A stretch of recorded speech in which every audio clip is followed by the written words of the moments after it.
Okay. So that's pretty much what your paper is going to be about. Oh. Yeah, sort of. We'll move on to next. Welcome, all of you. Just walk in.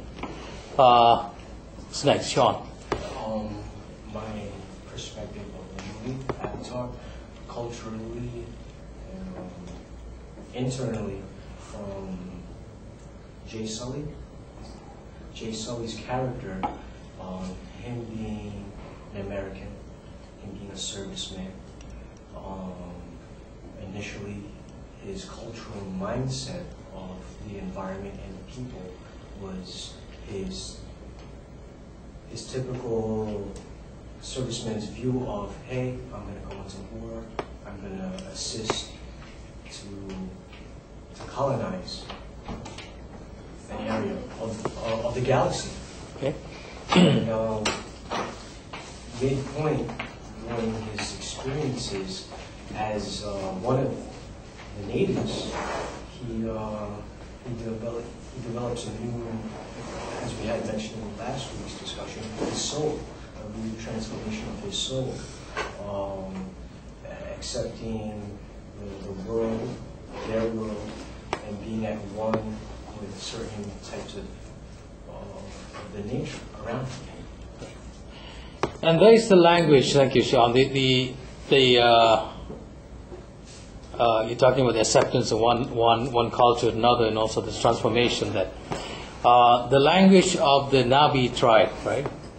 The language of the tribe itself. It's interesting because it's a constructed language. It's an artificial language. It is created by a linguist, an anthropologist linguist, created that for that movie.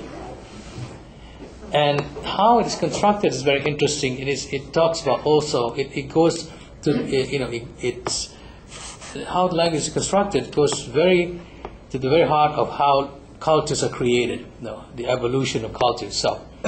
But to create a new language for that movie and to work together with the producer, the directors, just to me, that requires that's creativity, invention.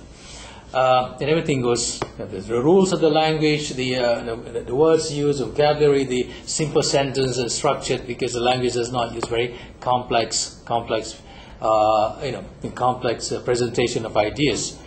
It's only, very simple phrases, and only during the speech itself, when the leaders of the tribe gathering and speaking, then you can see that there's some sense of complexity of languages, but still, it's like the creation of the United Nations language. What's the United Nations language that's created? What is it called? English. A generic language is called. Oh. Esperanto. Excuse me. Esperanto was created many decades ago. It's a combination of German, French, and a bit of English, and a bit of probably some other Spanish. It's essentially Indo-European.